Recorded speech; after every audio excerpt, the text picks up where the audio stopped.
সেখানে তিনি শিগগিরই দেশে ফিরছেন এবং তার দেশে ফেরা ও তার দল আওয়ামী লীগের বাংলাদেশের রাজনীতিতে ফেরার জন্য নীরবে প্রস্তুতি চলছে এমন তথ্যও জানান। তারপর বাংলাদেশের কয়েকটি গণমাধ্যমে খবর প্রকাশিত হয় আওয়ামী লীগ সভানেত্রী ভারত থেকে ফিরে বিচারের মুখোমুখি হতে চান। প্রশ্ন উঠেছে, একদিকে শেখ হাসিনার মৃত্যুদণ্ড থাকা, অন্যদিকে বাংলাদেশ সরকারের নির্বাহী আদেশে আওয়ামী লীগের কার্যক্রম নিষিদ্ধ থাকা সত্ত্বেও বাংলাদেশের এই সাবেক প্রধানমন্ত্রী আসলে কিভাবে ফিরবেন? কারণ এর সাথে আইনি, নিরাপত্তাজনিত ও রাজনৈতিক স্পর্শকাতর কিছু বিষয় জড়িত আছে, যেগুলোর সমাধান কোন একটি একক পক্ষের হাতে নেই।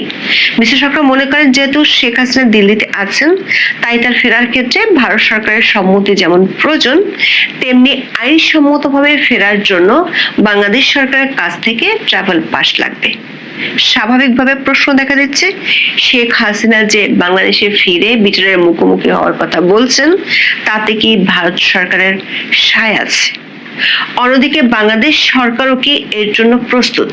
মানে শেখ হাসিনা ফিরলে নিরাপত্তাজনিত বিষয়টি নিয়ে বাংলাদেশের বর্তমান বিএনপি সরকার 7-5 ভেবে ফেলেছে। সংশ্লিষ্ট একাধিক সূত্র বলছে, শুধু বাংলাদেশ ও ভারত নয়, শেখ হাসিনা ও আওয়ামী লীগের ফেরার বিষয়টি তৃতীয় আরো একটি দেশের সাথে সংশ্লিষ্ট। মহাক্ষমতার সেই দেশটি কি তাহলে মধ্যস্থতাকারীর ভূমিকায় এরই মধ্যে নেমে গেছে? বিস্তারিত জানতে চলুন যাওয়া যাক বিশ্লেষণে। আদেশ মাথায় নিয়ে দেশে ফিরতে চান বাংলাদেশের সাবেক প্রধানমন্ত্রী শেখ হাসিনা এবং দেশে ফিরে বিচারের মুখোমুখি হতে চান তিনি। সবশেষ 23 মে, মানে আজকে, টাইমস অফ বাংলাদেশের লিড নিউজ ছিল এটি। সেখানে দাবি করা হয়েছে, সম্প্রতি অনলাইন প্ল্যাটফর্মে শেখ হাসিনার সঙ্গে বৈঠকে অংশগ্রহণকারী এবং তার সঙ্গে সাক্ষাৎ করেছেন এমন একাধিক নেতা টাইমস অফ বাংলাদেশকে বিষয়টি নিশ্চিত করেছেন। দলীয় প্রধানের দেশে ফেরা উপলক্ষে নেতাকর্মীদের প্রস্তুতি গ্রহণের জন্য বলা হয়েছে বলে আওয়ামী লীগের কয়েকজন নেতা জানিয়েছেন। আওয়ামী লীগের যুগ্ম সাধারণ সম্পাদক আফমা বাহাউদ্দিন নাসিম টাইমস অফ বাংলাদেশকে বলেছেন, আওয়ামী লীগ সভানেত্রী শেখ হাসিনা দেশে দ্রুত সময়ে ফিরতে চান, সেজন্য যেসব প্রক্রিয়া গ্রহণ করা দরকার তা তারা করছেন। বাহাউদ্দিন নাসিম দাবি করেছেন, শেখ হাসিনা যেভাবে ভারত গিয়েছেন সেভাবেই বীর দর্পে দেশে ফিরবেন। টাইমস অফ বাংলাদেশের পক্ষ থেকে প্রশ্ন রাখা হয়েছিল, এ ধরনের বক্তব্যের আসলে বাস্তবতা আছে নাকি কর্মীদের চাঙা করার কৌশল? এমন প্রশ্নের জবাবে বাহাউদ্দিন নাসিম বলেছেন, একটু অপেক্ষা করুন, শেখ হাসিনার দেশে ফেরা উপলক্ষে বিপুল জনসমাগম করাতে তারা প্রস্তুতি নিচ্ছেন। গত 20 মে শেখ হাসিনার সাথে সাক্ষাৎ করতে দিল্লি গিয়েছেন আওয়ামী লীগের কয়েকজন নারী নেত্রী। তাদেরকেও শেখ হাসিনা জানিয়েছেন তিনি শিগগিরই ফিরছেন এবং তার জন্য কূটনৈতিক পর্যায়ে প্রস্তুতি চলছে। দর্শক, এর আগে ভারতের 3টি সংবাদ মাধ্যমে শেখ হাসিনার ইমেল ইন্টারভিউ ছাপা হয়েছিল। সেখানে শেখ হাসিনা নিজেই বলেছেন তিনি শিগগিরই দেশে ফিরছেন। কিন্তু 24 আগস্টের পর বাংলাদেশের রাজনীতির যে পট পরিবর্তন হয়েছে, তার প্রেক্ষাপটে শেখ হাসিনার ফেরা অনেকগুলো যদি এবং কিন্তুর উপর নির্ভরশীল। এর মধ্যে 2টি বিষয় জড়িত, একটি হলো তার দেশে ফেরা এবং আরেকটি হলো বিচারের মুখোমুখি হওয়া। দেশে ফেরার বিষয়টি সবার আগে, কারণ দেশে ফিরতে না পারলে বিচারের মুখোমুখি হওয়ার প্রশ্ন আসে না। দর্শক, শেখ হাসিনা 5 আগস্ট বাংলাদেশ বিমান বাহিনীর বিশেষ হেলিকপ্টারে করে দিল্লি গিয়েছিলেন এবং সেটি তখন বাংলাদেশ সেনাবাহিনী ও ভারত সরকারের পূর্ণ সম্মতিতে হয়েছিল। এর কয়েকদিন পরেই শেখ হাসিনার কূটনৈতিক বা লাল পাসপোর্ট বাতিল করা হয়, যার অর্থ হলো এই মুহূর্তে বাংলাদেশ সরকারের পক্ষ থেকে শেখ হাসিনার নামে কোনো পাসপোর্ট ইস্যু করা নেই। তবে শেখ হাসিনা 5 আগস্ট যে দিল্লি গিয়েছেন, তার জন্য তাকে ইমিগ্রেশনগত কোনো জটিলতায় পড়তে হয়নি। আবার ভারত সরকার বরাবরই বলে আসছে, বাংলাদেশের এই সাবেক প্রধানমন্ত্রী ভারত সরকারের সর্বোচ্চ পর্যায়ের অতিথি হিসেবে দেশটিতে আছেন। কিন্তু শেখ হাসিনা যদি বাংলাদেশে ফিরতে চান, তার জন্য বাংলাদেশ সরকারের পক্ষ থেকে দেয়া পাসপোর্ট কিংবা ট্রাভেল পাস দরকার আছে। যেমনটা তারেক রহমান যখন 17 বছর পর দেশে ফিরেন, তার জন্য তখনকার অন্তর্বর্তী সরকার ট্রাভেল পাস দিয়েছিল। এমনকি তখন যখন দেশে আলোচনা হয়েছিল তারেক রহমান কেন ট্রাভেল পাসের জন্য আবেদন করতে দেরি করেছিলেন? স্বাভাবিকভাবে বোঝা গিয়েছিল পর্দার আড়ালে ঘটতে থাকা সমঝোতাগুলো হওয়ার পরই তারেক রহমান খুব দ্রুত ট্রাভেল পাস নিয়ে দেশে এসেছিলেন। প্রশ্ন হলো, শেখ হাসিনার ফেরার জন্য যদি ট্রাভেল পাস লাগে, সেটির জন্য যদি একই ধরনের সমঝোতা বৈঠক দরকার হয়, সেই আলোচনা কি শুরু হয়ে গেছে? পরিষ্কারভাবে বলা যায়, প্রস্তুতি কি শুরু হয়ে গেছে? গত 19শে মে যে 3টি ভারতীয় পত্রিকায় শেখ হাসিনার সাক্ষাৎকার ছাপা হয়েছে, তার একটি হলো আনন্দবাজার। আনন্দবাজার পত্রিকাকে শেখ হাসিনা বলেছেন তিনি এবং তার দল আওয়ামী লীগ আরো সংগঠিত হয়ে শক্তিশালী হয়ে যে ফিরবে, তার জন্য নীরবে প্রস্তুতি চলছে। সেই নীরব প্রস্তুতিটা যে কূটনৈতিক ও আন্তর্জাতিক লেভেলে বোঝাপড়া, সেটির ইঙ্গিত পাওয়া যাচ্ছে মিলেনিয়াম পোস্ট ও হিন্দুস্তান টাইমসকে দেওয়া সাক্ষাৎকারে। এই দুটি সংবাদ মাধ্যমকে তিনি বলেছিলেন তার অনুপস্থিতির অর্থ তার নীরবতা নয়, কারণ তিনি কূটনৈতিক ও আন্তর্জাতিক পর্যায়ে মাথা উঁচু করে ফেরার জন্য কাজ করছেন। দর্শক, শেখ হাসিনা যেহেতু দিল্লিতে আছেন, তাই স্বাভাবিকভাবেই তার ফেরার বিষয়টি নিয়ে কূটনৈতিক পর্যায়ে ভারত ও বাংলাদেশ সরকারের মধ্যে আন্ডারস্ট্যান্ডিং হতেই হবে। শেখ হাসিনার ফেরার বিষয়ে ভারতের অবস্থান কি সেটি পরিষ্কার করেছিলেন দেশটির পররাষ্ট্রমন্ত্রী এস জয়শঙ্কর গত বছরের 6 ডিসেম্বর নয়াদিল্লিতে হিন্দুস্তান টাইমসের লিডারশিপ সামিটে এনডিটিভির সিইও ও প্রধান সম্পাদক রাহুল কানওয়ালের এক প্রশ্নের জবাবে ভারতের পররাষ্ট্রমন্ত্রী তখন বলেছিলেন, বিশেষ এক পরিস্থিতিতে ভারতে আশ্রয় নেওয়া বাংলাদেশের সাবেক প্রধানমন্ত্রী সেখানেই থাকবেন কিনা সেই সিদ্ধান্ত একান্তই তার উপর নির্ভর করছে।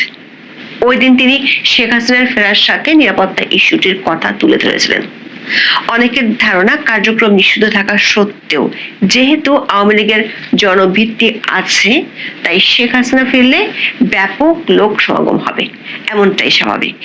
সেক্ষেত্রে নিরাপত্তার প্রশ্নটি বড় হয়ে দেখা দিবে ভারত ও বাংলাদেশ সরকারের কাছে। কূটনৈতিক সূত্রগুলো বলছে, শেখ হাসিনা যে নীরব প্রস্তুতির ইঙ্গিত দিয়েছেন, সেটি যদি হয় কূটনৈতিক পর্যায়ের সমঝোতা, তাহলে তার মধ্যে দেশে আসার পর শেখ হাসিনার নিরাপত্তা ইস্যুটি সবচেয়ে বড় ইস্যু হতে পারে। কারণ 1981 সালে যখন শেখ হাসিনা বাংলাদেশে ফিরে এসেছিলেন, তারপর থেকে বেশ কয়েকবার তাকে হত্যার চেষ্টা করা হয়েছিল।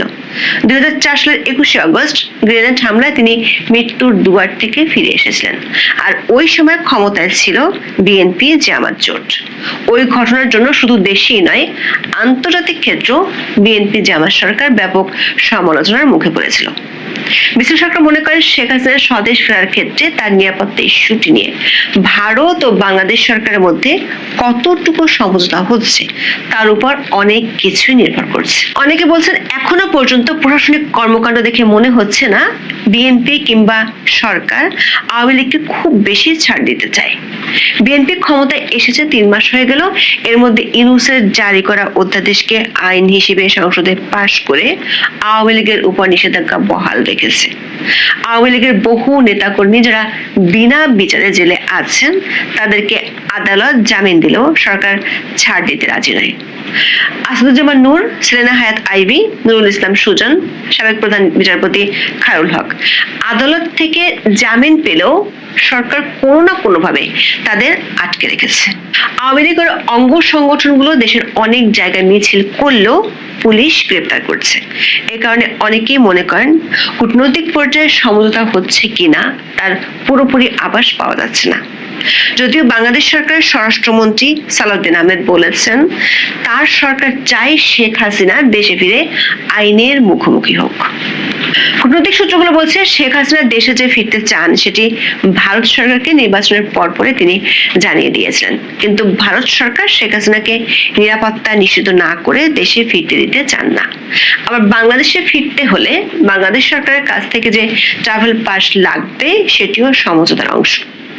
সূত্রগুলো বলছে, শেখ হাসিনা এবং আওয়ামী লীগ ইস্যুটি নিয়ে নির্বাচনের আগে একটি পশ্চিমা দেশের মধ্যস্থতায় ভারতের সাথে বিএনপির আলোচনা হয়েছিল। বাংলাদেশে মার্কিন রাষ্ট্রদূত নির্বাচনের 10 দিন আগে বিএনপির শীর্ষ নীতি নির্ধারক ও ভারতের সাবেক রাষ্ট্রদূতের সাথে আলোচনা করেছিলেন। নির্বাচনের পর পুরাতন সেই সমঝোতার বিষয়টি ক্ষমতাসীন বিএনপিকে স্মরণ করিয়ে দেওয়া হয়েছে। কূটনৈতিক সূত্রগুলো বলছে, তা নিয়ে এরই মধ্যে 3 পক্ষের আলোচনা হয়েছে। বিএনপির একজন শীর্ষ নীতি নির্ধারক মধ্যপ্রাচ্যে আছেন, সেখানেও বিষয়টি নিয়ে 3 পক্ষের আলোচনা হয়েছে। বিএনপির আরেক শীর্ষ নীতি নির্ধারক কিছুদিন আগে লন্ডনে গিয়েছিলেন, সেখানে একই সময় দিল্লি থেকে গিয়েছিলেন ট্রাম্পের বিশেষ দূত সার্জিও ঘোষ। দিল্লির একটি সূত্র বলছে, বাংলাদেশের অভ্যন্তরীণ রাজনীতি ও আঞ্চলিক নিরাপত্তার ইস্যু নিয়ে ভারত ও যুক্তরাষ্ট্রের মধ্যে উচ্চ পর্যায়ে আলোচনা হবে কাল পরশু। সেখানে সমঝোতা হলে সেই বার্তা পৌঁছে যাবে বাংলাদেশ সরকারের শীর্ষ পর্যায়ে। তাহলে কূটনৈতিক পর্যায়ে এসব আলোচনা কি শেখ হাসিনা বলছেন তার মাথা উঁচু করে ফেরার জন্য নীরব প্রস্তুতি চলছে? একটি সূত্র বলছে, বিএনপি সরকারের কাছে আওয়ামী লীগের কার্যক্রমের উপর নিষেধাজ্ঞা তুলে দেওয়া অনেক সহজ, কিন্তু শেখ হাসিনাকে দেশে ফেরার অনুমতি দেওয়া অনেক কঠিন। কারণ সরকারের শীর্ষ মহল মনে করে শেখ হাসিনা দেশে ফিরলে আওয়ামী লীগ পুরো শক্তি ফিরে পাবে। তখন দলটি নিষেধাজ্ঞা বহাল থাকলেও তাদের ঠেকানো প্রায় অসম্ভব হয়ে যাবে। খবরে বলা হচ্ছে, শেখ হাসিনা দেশে ফিরে বিচারের মুখোমুখি হতে চান। টাইমস অফ বাংলাদেশের খবরে বলা হয়েছে, সম্প্রতি শেখ হাসিনার সঙ্গে সাক্ষাৎ করেছেন ইউরোপ আওয়ামী লীগের এক নেতা। নাম প্রকাশ না করার শর্তে টাইমসকে তিনি বলেছেন, সাবেক প্রধানমন্ত্রী দেশে ফিরে বিচারের মুখোমুখি হতে চান। তার এই মনোভাবের কথা ভারত সরকারকে জানানো হয়েছে। এমনকি তিনি আগামী 15 আগস্ট আগে দিল্লিতে বাংলাদেশ হাই কমিশনের কাছে ট্রাভেল পাসও চাইতে পারেন। দর্শক, শেখ হাসিনার বিরুদ্ধে 600-ও বেশি মামলা আছে। কয়েকটি মামলার রায় হয়েছে। তার মধ্যে জুলাই আন্দোলনে মানবতা বিরোধী অপরাধে আন্তর্জাতিক অপরাধ ট্রাইব্যুনাল গত 17 নভেম্বর শেখ হাসিনা ও তার সরকারের স্বরাষ্ট্রমন্ত্রী আসাদুজ্জামান খান কামালকে মৃত্যুদণ্ড দিয়েছে। এটি সবচেয়ে গুরুতর শাস্তি। আইনি পরিভাষায় বলতে গেলে সাধারণ নিয়মে এই রায়ের বিরুদ্ধে সরাসরি আপিল করার নিয়মিত সময়সীমা পার হয়ে গেছে। আন্তর্জাতিক অপরাধ ট্রাইব্যুনাল আইন 1973-এর 21 ধারা অনুযায়ী রায় ঘোষণার 30 দিনের মধ্যে সুপ্রিম কোর্টের আপিল বিভাগে আপিল দায়ের করতে হয়। 2025 সালের 17 নভেম্বর রায় হওয়ার পর নিয়মিত সেই 30 দিনের সময়সীমা গত বছরের ডিসেম্বরের মাঝামাঝিতেই শেষ হয়ে গেছে। তাহলে কি তিনি ফাঁসি নিশ্চিত জেনেই দেশে ফিরবেন? সম্প্রতি দলের নেতাদের সঙ্গে টেলিগ্রামের একটি গ্রুপ কলে শেখ হাসিনা বলেছেন, তার এখন যে বয়স তাতে আর সর্বোচ্চ কয়েক বছর বাঁচতে পারেন। দেশে এসে গণতন্ত্রের জন্য যদি তাকে ফাঁসির মঞ্চেও যেতে হয়, তাতেও তার কোনো কষ্ট থাকবে না। সাধারণ নিয়মে আপিলের নিয়মিত সময়সীমা শেষ হলেও আইনি দরজা পুরোপুরি বন্ধ হয়ে যায়নি। তবে এর জন্য তাকে একটি বড় আইনি শর্ত পূরণ করতে হতে পারে। সেটি হলো ফৌজদারি এবং আন্তর্জাতিক অপরাধ আইনের প্রতিষ্ঠিত নীতি অনুযায়ী একজন পলাতক আসামি আদালত বা আইনের আশ্রয় পেতে পারেন না। শেখ হাসিনা যেহেতু এখন আদালতের কাছে পলাতক অবস্থায় আছেন, তাই তার পক্ষে এখন সরাসরি আপিল করার সুযোগ নেই। তিনি যদি ভবিষ্যতে বাংলাদেশে ফিরে আসেন, আদালতের কাছে আত্মসমর্পণ করেন অথবা তাকে গ্রেপ্তার করে আইনের মুখোমুখি করা হয়, তখন তিনি আপিল বিভাগে আপিল করার অনুমতি চাইতে পারবেন। সে সময় তার আইনজীবীরা পলাতক থাকা বা অনুপস্থিত